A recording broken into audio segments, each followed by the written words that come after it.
Anyone who visits the internet regularly will know that it isn't always sunshine and rainbows. Newsflash, the internet is super weird sometimes. Some things just can't be easily explained, and coming up are some of the strangest mysteries that will send you down the rabbit hole. Fenn's Gold. This story has all the makings of a classic treasure hunt, except no one has ever completed this quest alive, and probably never will.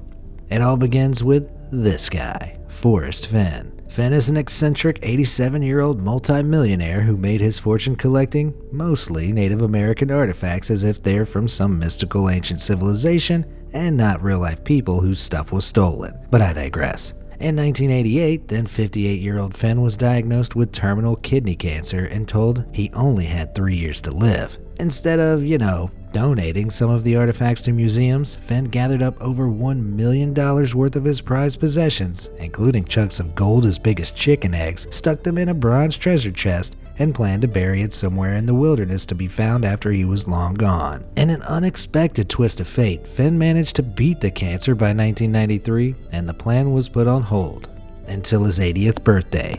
On that day, 17 years later, he took the 40-pound, 10-by-10-inch chest somewhere into the Rocky Mountains and buried it at a height of some 5,000 feet. Of course, a good scavenger hunt is nothing without clues, so his next move was to write a mysterious 24-line poem which allegedly contained all the information needed to track down the treasure. The poem was released with his self-published memoir, The Thrill of the Chase, and once word had spread through the internet, the hunt was on. The ensuing search for Fenn's gold hasn't only been nigh on impossible, it's also proved deadly. What started as one old man's ploy to tempt people away from their electronic devices and into the great outdoors became a worldwide race to find Willy Wonka's golden ticket. Blogs, message boards, forums, and even a YouTube show dedicated to solving the mystery quickly cropped up online. What seemed like a bit of fun for armchair detectives and outdoor adventurers gained a dark reputation in January 2016 when 54-year-old Randy Bilyeu went missing while searching for the treasure and was discovered dead on the banks of the Cochiti Lake in New Mexico 6 months later. In total, 5 hopeful explorers have now lost their lives on the perilous quest to recover Fenn's gold.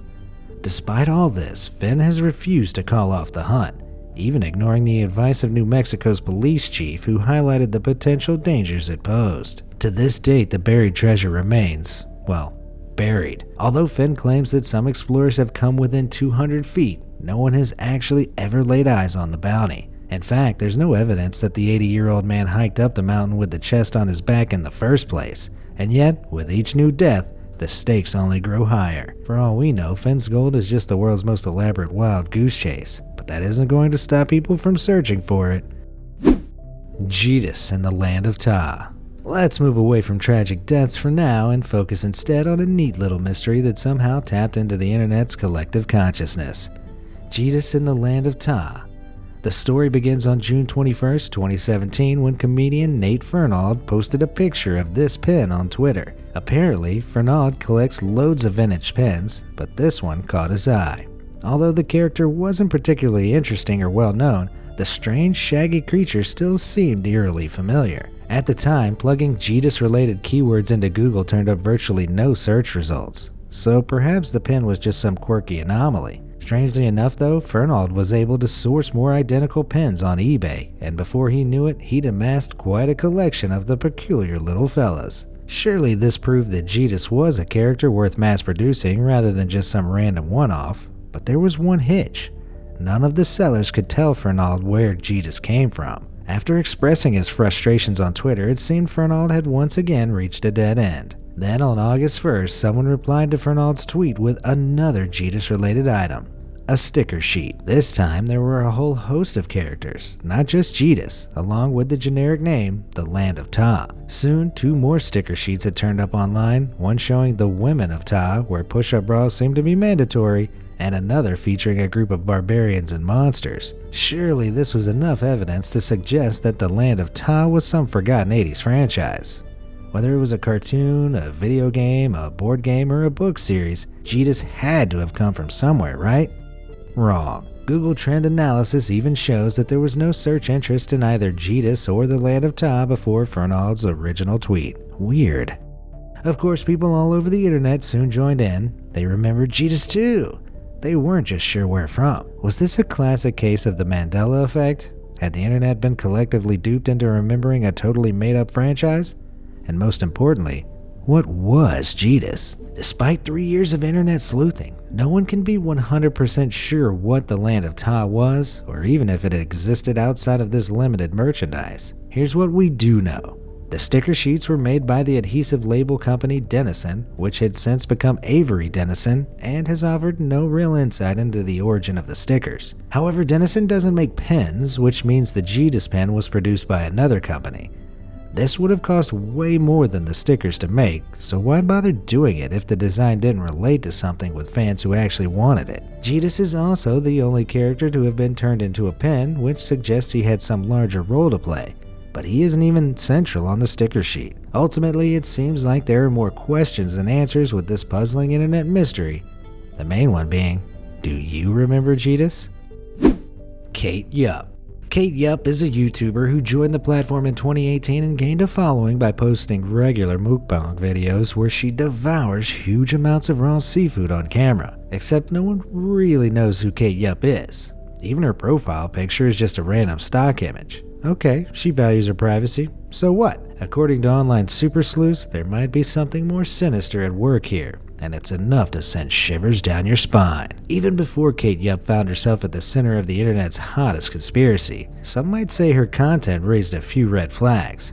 Firstly, Yup never speaks in her videos. In fact, the sound of her chewing is the only thing you'll ever hear, which isn't everyone's cup of tea. Secondly, we never see her whole face, and she seems to wear some sort of eye mask in every video. So she has her quirks, but these aren't the only things that raise suspicions. On 21st of June in 2019, Yup uploaded a video where you can see visible bruises on her arm and a cut on her lip, which weren't there before. In the same video, Yup starts randomly tapping the rim of the bowl she's eating from, which online detectives quickly interpreted as Morse code and translated to mean, "I need help." There was only one logical explanation.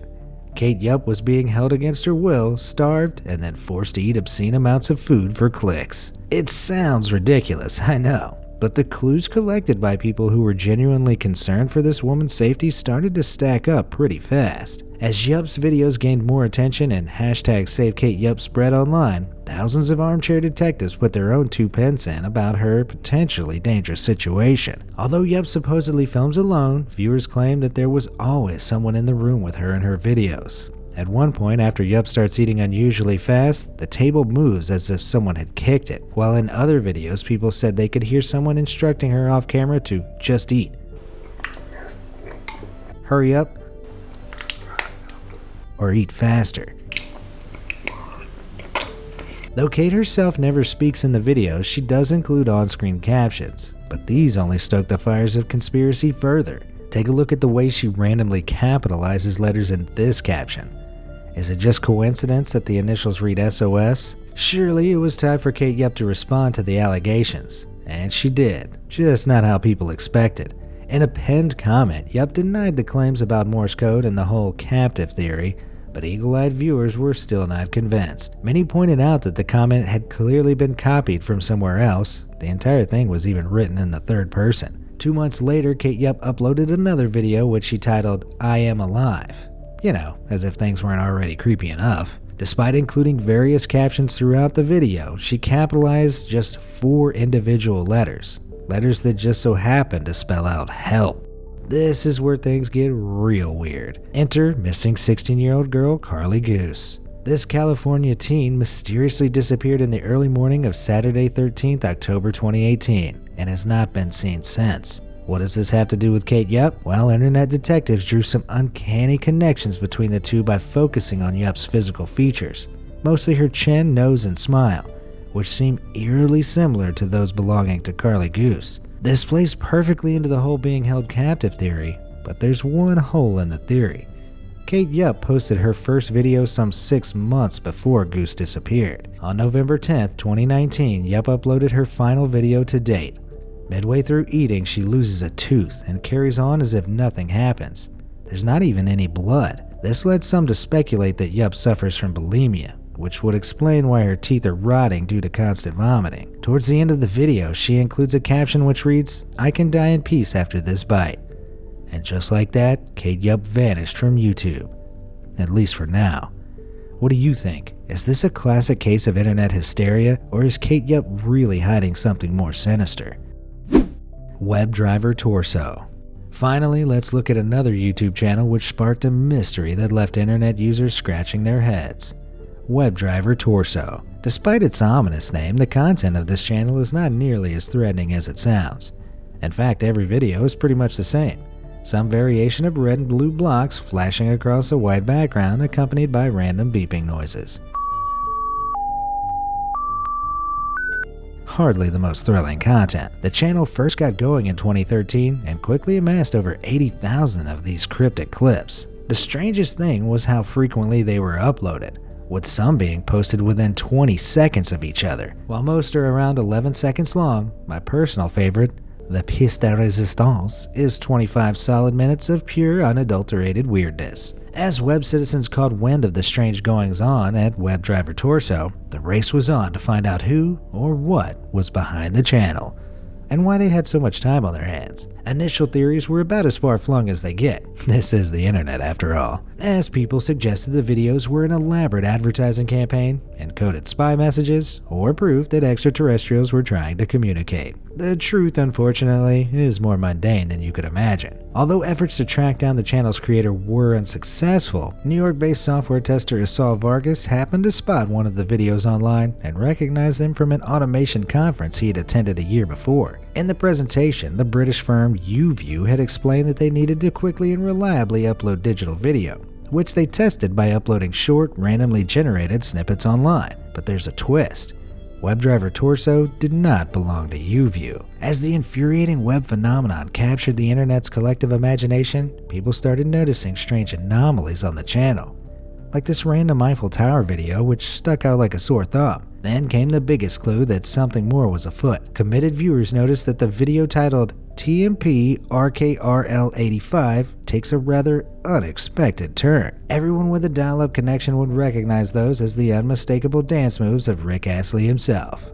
That's right, Webdriver Torso had just rickrolled the entire internet. And if that isn't the 21st century equivalent of laying down the gauntlet, I don't know what is. Italian blogger Saggetto Ventuno deserves a medal for his work in cracking the puzzle. Through some serious internet sleuthing, Ventuno discovered that the channel belonged to a network of accounts called YT Upload Test Partner _Torso. A Google Plus account associated with this network then led Ventuno to a linked Facebook page belonging to a Google employee named Matej Gruber, who just so happens to be mentioned in the comments of the Eiffel Tower clip. Suddenly, the game was up, and Google released a statement confirming that Webdriver Torso was nothing but a channel they used to keep tabs on upload quality. No aliens, no CIA conspiracy, just Google having a laugh with the internet over a totally accidental mystery. Touché, Google. Do you know about any more internet mysteries I should check out? Let me know in the comments below, and thanks for watching.